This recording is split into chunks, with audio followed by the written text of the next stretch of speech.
Bismillahirrahmanirrahim. Alhamdulillahi rabbil alamin wassalatu wassalamu ala rasuli rabbil alamin nabiyyina Muhammad ibn Abdullah wa ala alihi wa sahbihi wa man walah. Amma ba'd. Muslimin dan muslimat, para penonton sekalian, Assalamualaikum warahmatullahi wabarakatuh. Alhamdulillah, kita panjatkan kesyukuran pada Allah Azza wa Jalla kerana dengan limpah kurnia yang tidak terhingga yang Allah anugerahkan kepada kita, dapat lagi kita bersama dalam program tadabbur kitab Allah yang kita pilih, iaitulah surah An-Naba, juzuk yang ke-30, surah An-Naba. Para jemaah yang ada mushaf, ada Quran, sila buka. Kita baca ayat, kemudian kita lihat terjemahan dan sedikit huraiannya, insya-Allah. Mudah-mudahan dengan kita buat pembukaan hari kita, kita ceriakan dia, kita cahayakan dia dengan tadabbur Al-Quran. Sebagaimana kata para ulama, semua perkara yang berkait dengan Quran mulia belaka. Al-Quran diturunkan pada bulan Ramadan, maka Ramadan jadi bulan yang paling mulia. Diturunkan fi Lailatul Qadri, pada malam Lailatul Qadar, Lailatul Qadar menjadi malam yang paling mulia. Diturunkan oleh malaikat Jibril, maka Jibril yang jadi paling mulia. Diturunkan kepada Nabi kita Muhammad sallallahu alaihi wasallam, maka Nabi Muhammad Sayyidul Anbiya wal Mursalin. Kita nak jadi orang mulia, jadilah ahlul Quran, jadilah ahlu Al-Quran. Sebagaimana kata pengkaji, Al-Quran ini dua muka Quran mengandungi lebih kurang 1200 harfun, bukan kalimah. Nabi SAW sebut dalam hadis, satu huruf 10 gandaan. Bayangkan 1200 kali 10. Jangkaan kita baca hanya sekitar 4 minit saja. 4 minit, 5 minit, kita sudah dapat 2 muka surat 1200 harf kali 10. Masya Allah, tabarakallah.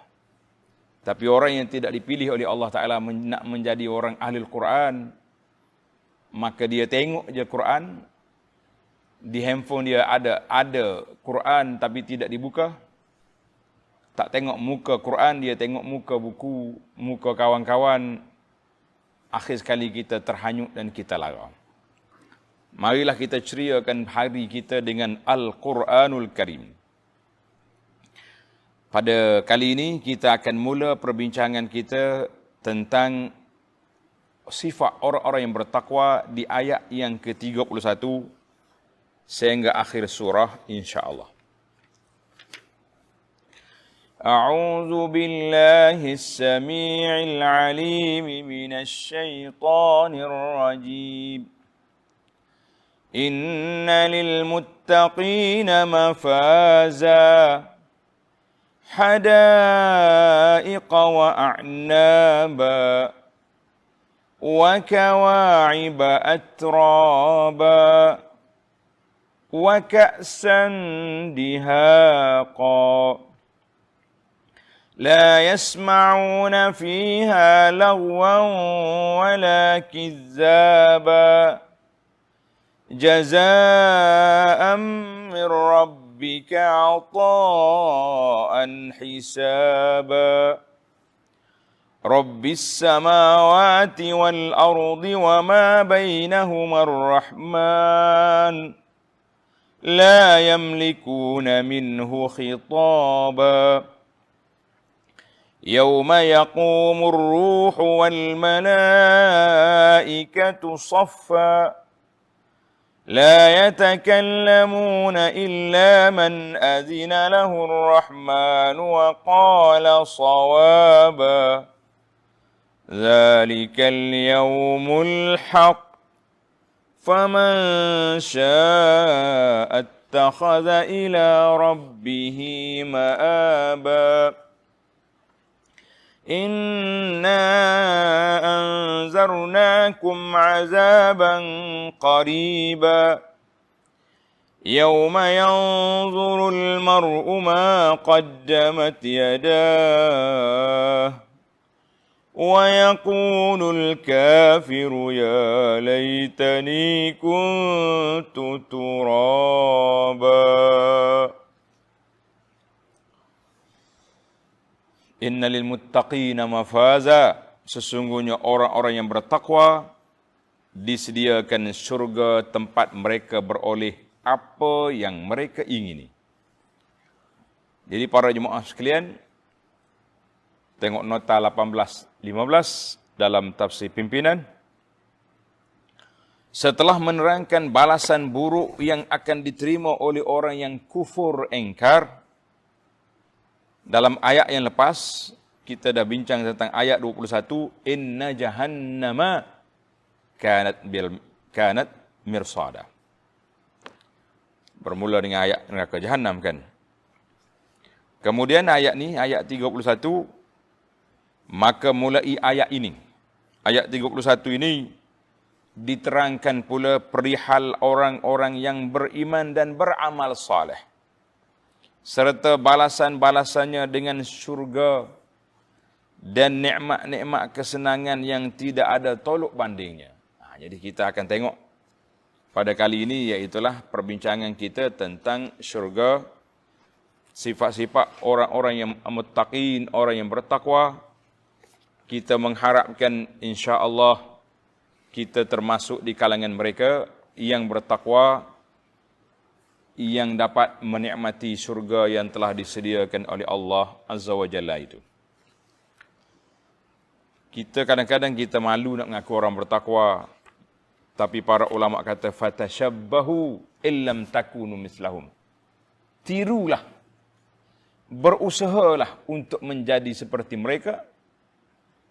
Fatashabbahu illam takunu mislahum. Fa inna tashabbuha bil kirami falahu. Kerana mengikuti jejak langkah orang-orang yang kiram, orang-orang yang mulia, falah, itu satu kebertuahan, insya-Allah. Para jemaah sekalian, setelah kita melalui hari-hari ataupun ayat-ayat yang sangat menakutkan, iaitu cerita balasan ahli neraka, maka di akhir surah ini Allah Ta'ala bawa kepada kita sifat-sifat orang yang bertakwa. Dimula dengan kalimat dipanggil harfu taukid, inna al-muakkidah. Sesungguhnya lil muttaqin, bagi orang yang bertakwa itu mafaza. Apa dia mafaz? Iaitulah al-najah, kelepasan daripada neraka, dan nikmat-nikmat yang syurga yang disediakan oleh Allah Azza wa Jalla kepada mereka yang begitu besar. Masya Allah.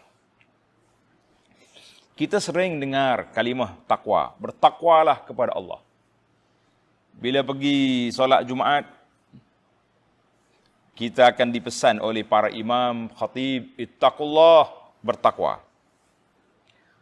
Maka apakah makna takwa itu, apa dia? Para ulama mengatakan su'ila ahadus salaf anit taqwa.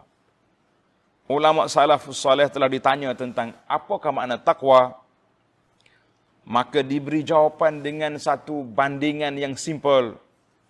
Dia kata kalau kamu berjalan satu jalan yang banyak duri, mana lorong yang kita nak lalu ni sempit, ada duri banyak tepi-tepi. Macam mana kita nak buat? Kaifa sana'ta? Bila melalu jalan tu, macam mana kamu nak buat?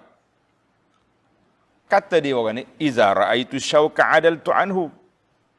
Kalau aku tengok ada duri, saya lari ikut tepi lain. Kan, pusing ikut lain. Ataupun saya langkah dia. Saya langkah. Ataupun saya berhati-hati dengan dia.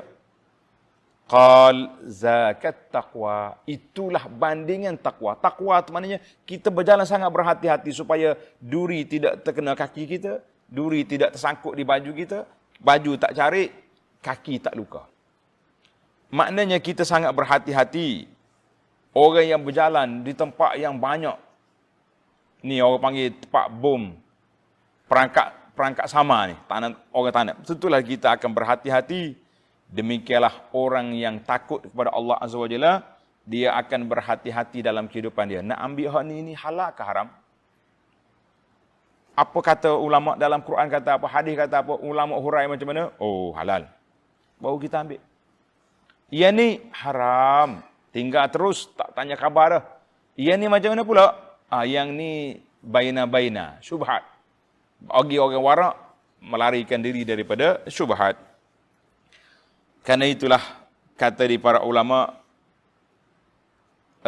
khalliz zunuba saghiraha wa kabiraha zakat tuqa, wasna kamashin fawqa ardi syauki yahzaru ma yarah, la tahqiranna saghiratan innal jibala minal hasa. Ini menarik. Tinggalkanlah dosa yang kecilnya, yang besarnya, itulah namanya takwa.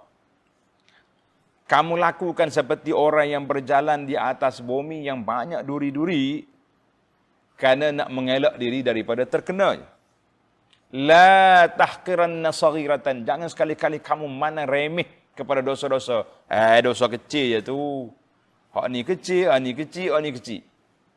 Innal jibala minal hasa. Bukit besar yang kita tengok tu, dia itu timbunan daripada batu-batu yang kecil.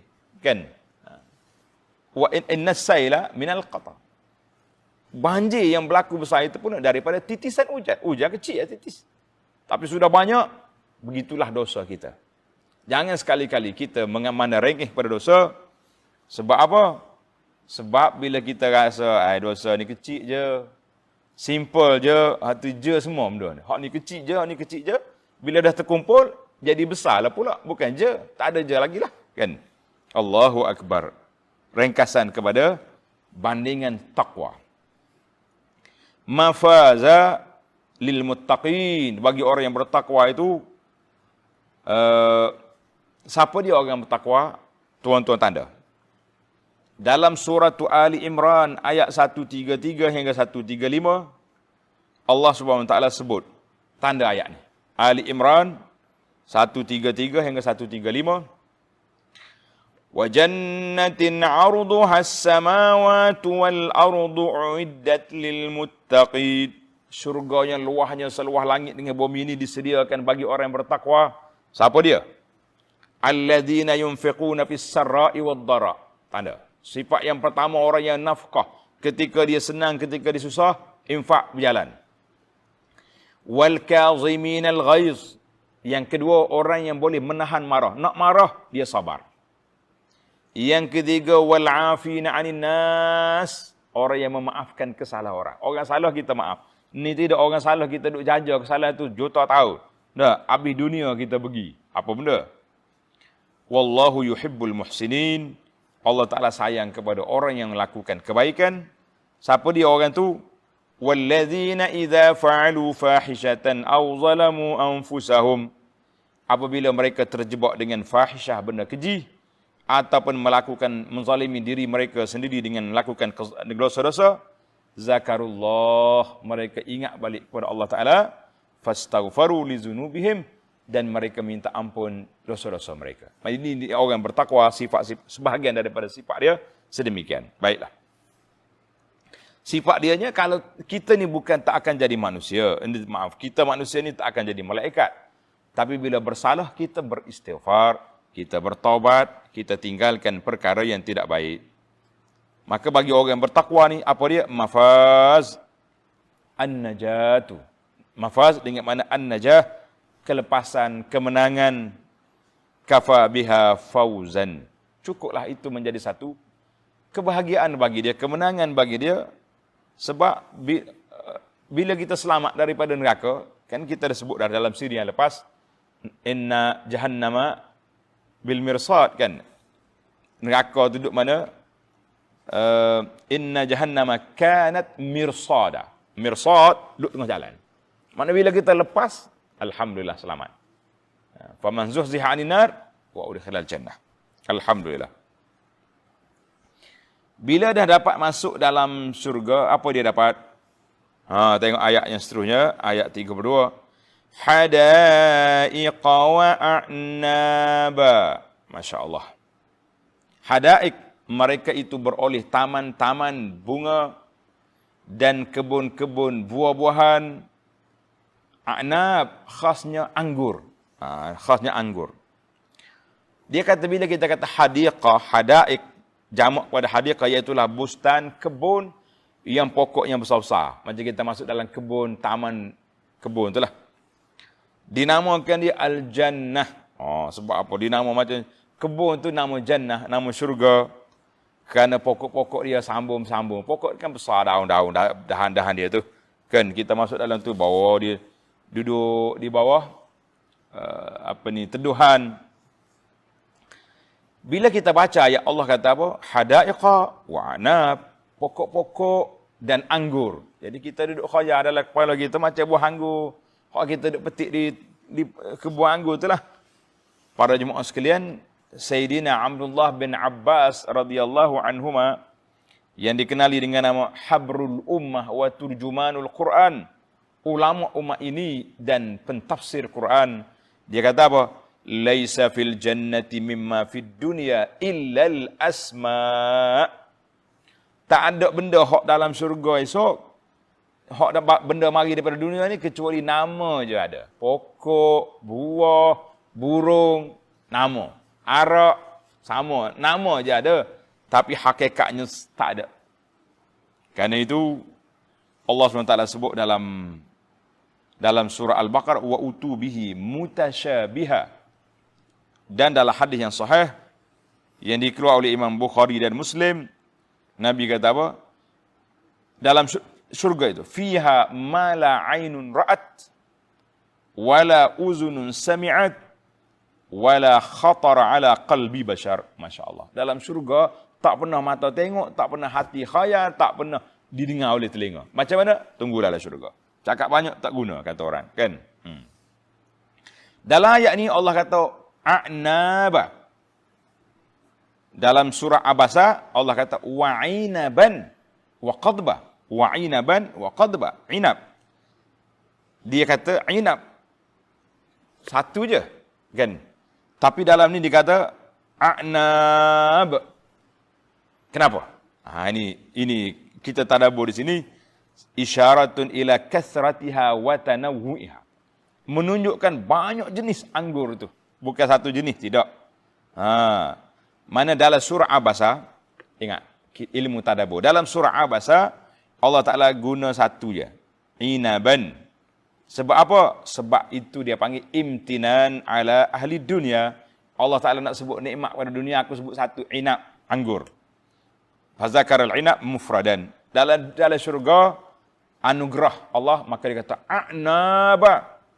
Anggur-anggur yang banyak jenis. Masya Allah, tabarak. Kita atas dunia ni pun, anggur banyak jenis dah. Ada anggur yang bijinya besar, ada anggur yang tak ada biji. Masya Allah, ada yang manis, ada yang makan anggur senyum. Ada yang kita makan anggur kena masam. Ya, tutup mata kita. Masya Allah, tabarakallah. Maka Allah sebut itu, wa kawa'iba atraba. Dan perawan-perawan bidadari yang sebaya umurnya. Allahu Akbar. Kawa'ib. Ka'ib dia itulah anak-anak gadis, anak-anak dara yang orang panggil sihat wal afiat. Panjanglah sifat-sifat yang disebut oleh ulama tafsir di sini. Yang boleh kita sebutnya sangat cantik orangnya. Comel, segar mega, tak ada lembek-lembek, tidak ada. Cukup sifat. A'maru ahlil jannah. Ini kata di dalam tafsir kata, dalam hadis sebut, tanda tuan-tuan. Umur ahli syurga, semuanya salasun wa salasuna sana. Umur ahli syurga berapa? 33 tahun. Jadi kalau kita nak tengok, kita ahli syurga, tengok orang umur awal 30-an. Ni, bayar ni lah belakang. Tak ada hak kecil-kecil, tak ada. Kita ni, saya baru 33 lebih sikit. Lebih sikit tu berapa, tak tahulah. Yang pentingnya, adalah 33 tu sebaya, dia kata. wahya marhalah iktimalis syabab. Itu dia panggil marhalah sempurnalah pemuda. 33 tahun ni orang panggil comel. Masya Allah, tabarakallah. Atraba, had apa ni? Kawa'iba atraba. Anak-anak gadis, anak-anak muda, perawan-perawan, atrab. Jam'u tirbun ay mutasyabihat fis sinni. Sinnuhunna wahid. Umur dia sebaya ya, 33 belaka. Tidak kata hak ni adik, hak ni kakak, hak ni muda tua, tak boleh. Dalam syurga dia bagi semua. Maka semua perempuan bidadari ahli syurga ni comel-comel belaka. Wa atraban fi sinnin wahidin. Dan umur dia pula sama. Sebaya belaka umur dia. Tak ada adik kakak. Adik-adik belaka, kak-kak belaka. Maka ini menunjukkan, ini kata ahli tafsir ni. Annal hubba wal mawaddah lahunna fi darajatin wahid. Makna cinta kasih itu satu level je. Satu level je. Tak ada kata hak ni beza-beza, tak ada. Masya Allah, tabarakallah. Jadi biasanya orang perempuan ni kalau beza umur lain sikit. Kan? Beza umur tu lain sikit. Pasal itulah orang perempuan ni kalau hak nombor satu, dia tak suka mari adik hak kecil ni pasal cik abang tengok lain macam dia kata hak ni kecil. Maka Allah Taala buat satu. Dahlah sifat cemburu tak ada dah dalam syurga. Satu jenis pula dah. Kawa'iba atraba, maknanya perawan yang sebaya umurnya. Itu dia panggil, ada sebahagian orang ni terkejut dia kata. Lianna qawlu lil muttaqin. Lil muttaqin di sini iaitulah mengandung syamil kepada orang laki-laki dan juga orang perempuan. Allahu akbar, masya Allah, tabarakallah. Ada yang mengatakan atraban di sini ma'a azwajina, maknanya sebaya suami pun macam itu juga. Yang perempuan umur 33, suami pun 33. Jadi kalau kita ni orang umur 33 ni, orang panggil tengah happy lah. Orang Kelantan kata, boleh galak molek lagi lah. Lutut berjalan molek. Cukup lah. Seorang husnul mu'asyarah. Ada setengah orang tanya. Dia kata, kenapa Allah Ta'ala sebut siapa detail begini sekali ni? Kawa'iba atraba ni. Macamnya detail sangat ni. Duk sebut orang perempuan ni kenapa? Adakah ni nampak lebih sangat? Kita kata tak ada. Sebab manusia di atas dunia ni, kan, at-ta'alluq bil jinsil akhar, memang ada kaitan laki-laki duk ingat kau perempuan, perempuan ingat kau laki-laki. Maka bila itu dia panggil hubungan naluri manusia. Dari sudut syahwat kedudukannya sama, maka Allah Subhanahu Wa Taala sebut belaka di sini dengan hadaiqa, kawa'iba, ka'san. Itu buah-buah lepas ni kita akan sebut pula tentang minuman pula. Masya Allah, tabarakallah. Jadi jangan duduk, Allah Ta'ala sebut mana lengkap lah. Syurga, dalam syurga ni, mesti duduk mikir. Ada ke tidak orang perempuan dalam syurga? Pula. Makanannya, menunya, macam mana? Bagaimana pula dengan... Jadi Allah Ta'ala sebut di sini, secara ringkasnya, ada belakang. Dalam ayat lain, kan, dalam surah Al-Waqi'ah, Allah kata apa? Inna ansha'nahunna insya'a, faja'alnahunna abkara, uruban atraba. Masya Allah, tabarakallah. Tanda surah Al-Waqi'ah Tuhan kata, faja'alna abkar. Allah Ta'ala jadikan mereka ni dah lah sebaya orang comel, abkar, darah semua. Tak ada main janda-janda, tak ada main. Kan? Masya Allah, tabarakallah. Jadi kenapa famazalin nisa, orang perempuan dapat apa pula? Sedap juga tanya ni. Orang laki-laki dapat bidadari. Perempuan dapat apa? Kan? Kenapa? Jawab dianya dalam ayat ni Tuhan kata surah Al-Waqi'ah, hunna syarikatun fi sa'irin ni'am al-mufassal. Orang perempuan sama yang dengan laki-laki itu, kan, dari sudut nikmat-nikmat yang diperolehi. Apa dia nikmat? Nikmat syurga, makan minum sama belaka. Habis orang perempuan seorang, suami seorang tu dia tak boleh suami ramai. Kita kata itu telah menjadi ketetapan orang perempuan, dia suka ya seorang suami. Tak payah ramai-ramai, itu karut nama lagu tu kan. Dan mereka juga berhak untuk wujuhun yauma idzin nadhirah ila rabbiha nadhirah. Muka yang bercahaya boleh tengok pada Allah Azza wa Jalla. Jadi orang perempuan sama dengan laki-laki, cuma lebih dia laginya perhiasan-perhiasan yang sangat Allah Taala beri kepada mereka, perhiasan yang banyak. Laki-laki boleh, orang perempuan boleh, isteri bidadari yang ramai, orang perempuan dia boleh perhiasan yang banyak. Itu naluri orang perempuan. Jangan duduk tanya banyak, masya-Allah. Yang kita penting bagi kita masuk dalam syurga. Jadi orang tanya pula, kenapa laki-laki ramai isteri dalam syurga, kenapa? Kita kata hadza min hikmatillah. Ini semua hikmat daripada Allah Taala. Biasanya orang perempuan ini setia pada suami yang satu. Kan dalam dunia dia suka sangat. Kalau boleh suami dia pasal tu dia tak suka suami ni kongsi-kongsi orang. Nah, ustaz-ustaz duk gora dia kata orang perempuan ni di atas dunia dia suka tauhid. Tauhid mana? Suaminya satu tu ya dia kena ada. Jadi suami ni pula suka ta'adud dia panggil. Baiklah. Ramai di kalangan laki-laki juga suka sama satu. Ada kita tengok orang yang kaya raya, orang yang besar, tapi berpada dengan isteri yang seorang je. Orang tanya dia, awak ni pinti banyak kenapa tak nikah ramai? Tapi dia kata saya cukup dengan seorang ni, buat apa dia sibuk-sibuk ramai? Masya Allah, tabarakallah. Ini bukan sakat sibuk, ada setengah orang itu isteri dia mati pun tak mau kahwin lain lagi. Masya Allah, tabarakallah. Itulah.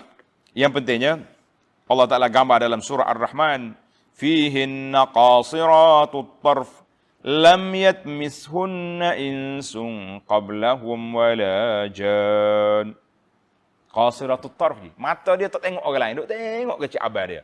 Sebab itulah suami pun kena jangok juga. Jangan duk serebeh satu kali ni. Musim-musim PKP ni. Duduk rumah siang malam dengan suami isteri ni. Jangoklah sikit. Kan? Kita jangan duduk main. Mentah kalau kita duduk rumah kat serebel, gapo, pakai baju, tak pakai baju. Bulu tu yuk seronyih, taknya syukur, taknya cabuk. Nah, musim-musim kita duduk bersama sentiasa ni, biarlah kita berpakaian yang agak comel, biar isteri tengok pun tidak ada puas nak tengok. Suami pun macam tu juga. Tak syaratlah pakai make-up atas rumah. Pakailah orang panggil, biar suami tengok tu. Tak apalah, tak keluar pun tidak jadi masalah. Ni kalau tidak kau duk termenung kan, duk ingat ke kedai kopi. Budak-budak kedai kopi ni duk mari bebe nak minum apa dak? Allah. Kata ini cik adik rumah ni pula pak duduk main beke-beke pula. Itu masalah kita. Jadi muslimin dan muslimat para jemaah sekalian, kita berpindah kepada ayat yang seterusnya. Ayat yang ke-34, wa ka'san dihaqa, serta piala atau gelas yang penuh dengan minuman. Ka'san dihaqa ini dia kata gelas yang penuh dengan minuman. Sebab apa dia guna ka's? Kalau kata ka'sun dalam Quran ini, la yuzkaru fi illa wa yuradu bil khamr. Biasanya kalau kata ka'sun, gelas hok kaki kecil tu. Macam kita ni World Cup tu lah. Cup tu kan. Cup tu kaki kecil tu. Sama lah. Jadi gelas dia tu gelas kaki kecil. Sebab itulah kita jangan duk main. Gelas kaki kecil ni itu lambang kepada nak minum ka'sun. Ini. Kalau dalam Quran disebut yuradu bil khamru. Biasa orang Arab ni kalau sebut ka'sun, gelas arak. Kita duk main tunggil, main-main. Pas datang masjid main gelas kaki kecil juga. Ada tasyabuh situ tu. Taklah kita kata haram minum dalam tu, tapi orang panggil menjadi satu syiar, simbol ataupun budaya dia. Dihaqa dengan makna gelas yang penuh. Penuh dengan minuman. Panggil ulama kata wa milul kas. Kita pergi orang mari rumah tu kita minum, bubuh air, letak air penuh dalam gelas, tahunya apa melimpah. Itu terbolah orang panggil. Letak air secara penuh tu, itu menunjukkan kepada apa? Menunjukkan kepada karam. Ada setengah orang, kalau orang tak kenal mari dia bergelas kecil, dia bergelas besar, berbahaya wujud. Ya, dia kata ni pelik dia ni. Itu tanda-tanda. Pasal tu kalau kita pergi rumah orang Arab, kan? Arab ni mula-mula kita sampai, dia akan bagi kahwa. Gelas kecil kahwa tu. Cara nak tuang kahwa tu pun ada cara dia. Jangan nak main-main. Jangan letak terlalu sedikit, jangan terlalu banyak melimpah. Dia ada unsur. Kalau sikit mana tak suka. Kalau limpah nak ambak kelik contohnya. Sama juga cair dan gelas kecil. Adalah budaya adat masing-masing. Ada orang Arab. Baiklah. Jadi dalam menjadi apa ni adat kebiasaannya, puak-puak suka minum minuman ka'san dihaqa. Ayat yang ke-35, la yasma'una fiha lagwan wala kizzaba. Mereka tidak mendengar dalam syurga itu perkataan yang sia-sia. Dengar ni para jemaah, tak ada dalam syurga perkataan yang lagwan, lagha, sia-sia tak ada. Wala kizzaba, dan tiada pula perkataan yang dusta. Lagu ni kalam zaid, cakapan yang tak ada faedah. Dalam syurga dah tu tak ada dosa pahala dalam syurga ni. Tapi orang tak buat benda tak ada faedah. Dan juga kalam al-bazi, kalam yang menyakiti orang, al-fahish yang keji. Duduk orang panggil cakap kotor, cakap kotor. Orang Kelantan kata nyapu. Yang ada nyap dalam syurga tak ada nyapu. Wala kizabah, dan tidak ada bohong. Cakap bohong tak ada lah. Nak bohong ke apa lagi, semua hidup tenang. Orang duk bohong ni orang karut kan. Tanda tuan-tuan. Kita tanda buat ayat 35 ni. Fi hadhil ayah. Ayat yang ke-35 ini suatu isyarat bahawa orang yang masuk syurga ni dia tak bercakap kotor, tak bercakap keji, tak bercakap perkataan-perkataan yang tidak baik. Sebab apa? Itulah sifat mereka dalam dunia dahulu. Di antara sifat mereka hifzul lisan, jaga lidah. Jadi kalau kita duk tengok orang atas dunia ni asyik dia duk keluar perkataan yang keji-keji je. Sekarang ni orang tak main dah cakap dengan lidah, tapi dia cakap dengan ujung jari pula. Duk main tweet dia panggil tweet. Orang panggil apa ni? Facebook, grup WhatsApp ni. Pagi-pagi kau duk mengutuk orang ya. Kerja duk perli ya. Ni orang tak baik yang dia. Orang dalam syurga hifzul lisan, jaga lidah, jaga tulisan dia, sebab dia tahu. Dia dah belajar dah. Dalam ayat yang lepas, semua yang kita buat, ma yalfizu min qaulin illa ladaihi raqibun atid. Tidak bercakap satu perkataan, tidak tulis satu perkataan, kecuali ada di sana raqib, atid, malaikat yang mencatat. Jadi nak jadi ahli syurga, tinggalkanlah benda-benda yang karut. Ni tidak ni, nampak setengah orang kata, kalau baca Twitter dia ke, Facebook dia ke, bahasa orang budak-budak panggil meroyan. Meroyan tu bahasa lain. Orang Kelantan kata, gila muya dia ni. Apa dia gila muya? Cakap mengaku. Duk ingat ke benda-benda hak lama dia tu cakap. Masya Allah, tabarakallah. Kita nak baca pun takut. Tapi masyarakat kita ni suka duk sebar benda-benda gitu. Tak suka duk sebar lah. Kalau siapa benda karut gini, delete terus ya. Buat menyusah ke orang lain nak baca ya. Serabut kepala. Kan? Ayat 36. Jaza'an min rabbika ta'an hisaba. Sebagai balasan dari Tuhanmu, iaitulah suatu nikmat kurnia yang dikira cukup menurut yang dijanjikan. Jaza, balasan setakat mana? Ata' itu anugerah, pemberian, limpah kurnia daripada Allah Azza wa Jalla. Khija sikit, balasan banyak. Mana? Dalam syurga. Masya Allah, tabarakallah. Berbeza dengan ahli neraka. Ahli neraka yang kita baca semalam, ayat 26, jazaan wifaqa. Bagi ahli neraka, Allah kata, aku balas mengikut hak dia buat je. Setakat tu mujahat, Allah balas setakat tu. Tapi untuk ahli syurga, tengok ni, perbezaan para jemaah sekalian. Jazaan min rabbika ata'. Ata' itu anugerah yang Allah Ta'ala beri kepada kita, bukan setakat balasan. Kalau setakat balasan, sikit sangat kita dapat. Dalam hadis yang sahih kan, hadis Ummu Habibah, siapa dia solat 12 rakaat, solat sunat rawatib, satu hari satu malam, baitun fil jannah. Masya Allah. Kita nak boleh rumah atas dunia ni pun, Allahu Akbar, bukan main susah. Baitun fil jannah. Rumah dalam syurga, bukan rumah kecil. Syukurlah kita kepada Allah Azza wa Jalla. Hisab di sini maknanya kira-kira ata'an hisab, ata'an kabiran, anugerah yang sangat besar, bighairi addin wala ihsa, tanpa kira, tanpa limit. Hisab Allah Ta'ala nak beri, dia beri ya banyak mana. Yang penting bagi kita, biar layak kita ke syurga itu, insya-Allah. Baiklah para jemaah sekalian, kita tamatkan surah kita pada kali ini. Ayat yang ke-37.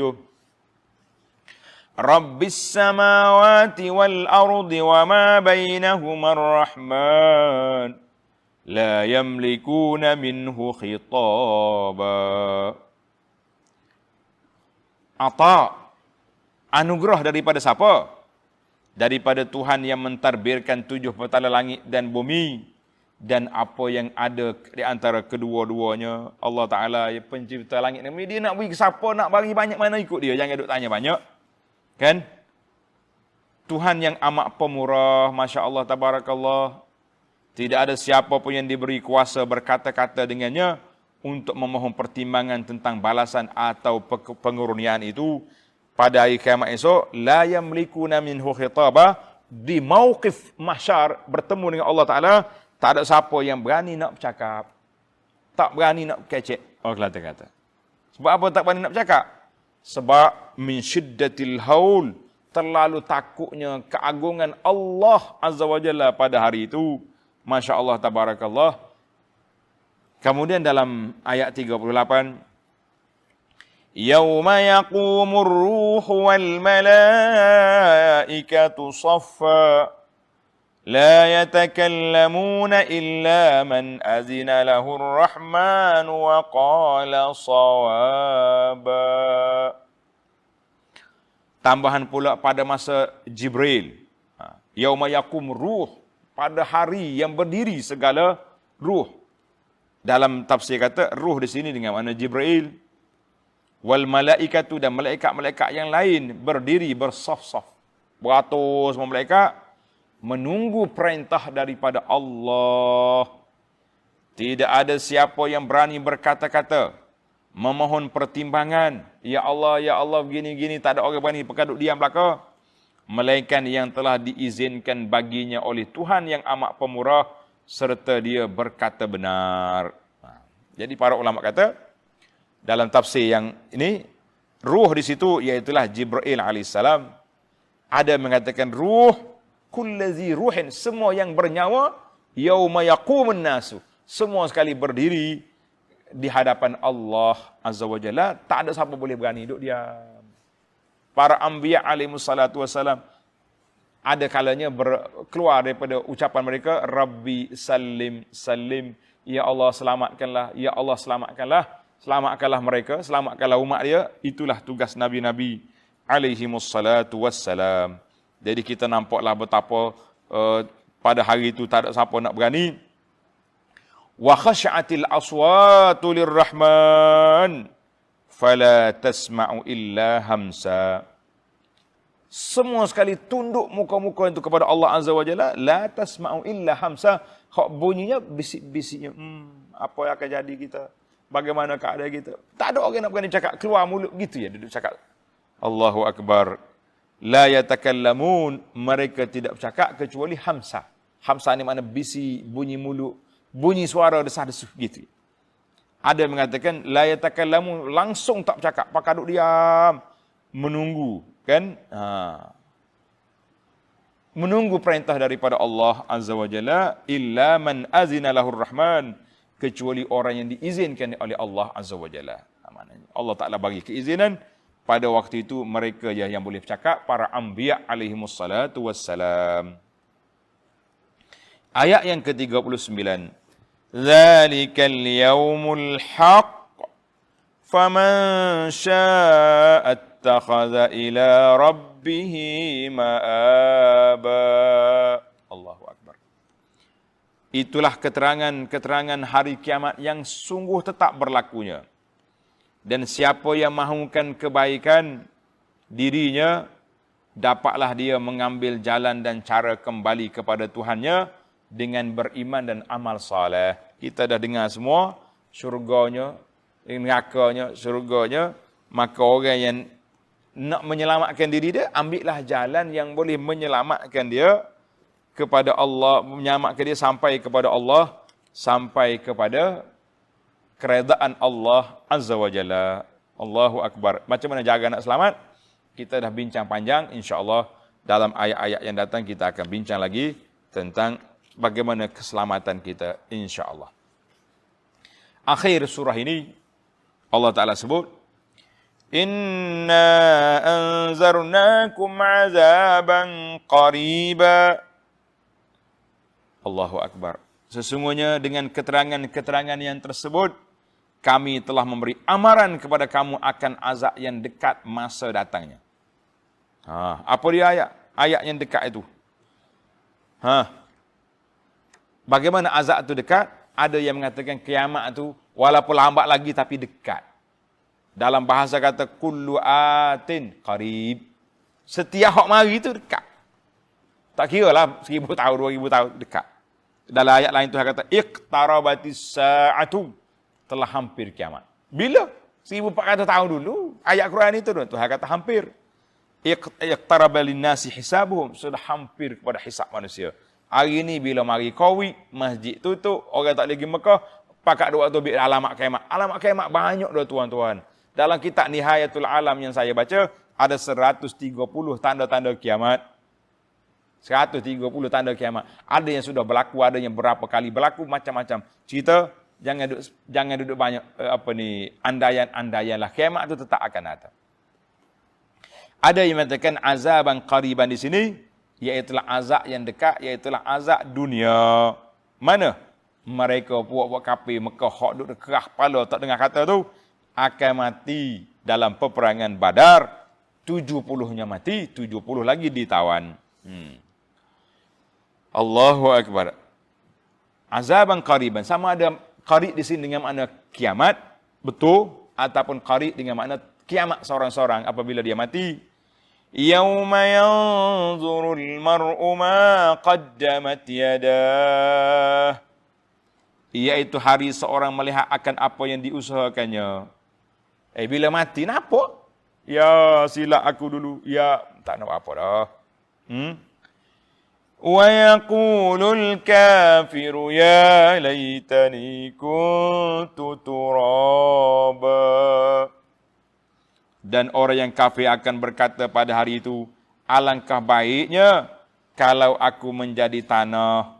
Lah, supaya aku tidak dibangkitkan untuk dihitung amalku dan menerima balasan. Sebab apa? Orang kafir kata laita, ya laitani. Laita tu dia panggil harfu yadul alal bu', menunjukkan benda tu tak mungkin berlaku. Macam orang kata ya laita syababu ya'udu yauman. Kalaulah muda tu klik semula, tak klik dah kita dimasuk dalam syurga. Barulah umur kita sebaya balik 33 tahun. Masya-Allah tabarakallah. Pasal apa orang kafir minta nak jadi tanah? Sebab dia tengok hayawan-hayawan lepas pada dia bicara depan Allah Ta'ala, semuanya akan jadi tanah. Dia tak ada syurga, tak ada mengaku apa dia, terbebas gitu. Jadi puak kafir pun, kalau aku jadi tanah jugalah, supaya hayawan selesailah masalah aku atas dunia ni. Masalah aku di akhirat. Jadi Alhamdulillah para jemaah sekalian, inilah siri yang ke-6 tafsir ringkas kita kepada surah An-Naba. Maka dengan ini tamatlah perbincangan. InsyaAllah kita akan sambung lagi dalam siri yang akan datang, surah An-Nazi'at. Surah An-Nazi'at. Mudah-mudahan Allah Ta'ala rezeki kita dapat selesaikan dalam masalah PKP ini. Kita boleh selesaikan cerita kita ni, tafsir kita ni beberapa surah. InsyaAllah. Subhanakallah alhamdulillah. Asyhadu an la ilaha illa anta astaghfiruka wa atubu ilaih. Wa sallallahu ala nabiyyina Muhammad wa ala alihi wa sahbihi ajma'in walhamdulillahi rabbil alamin.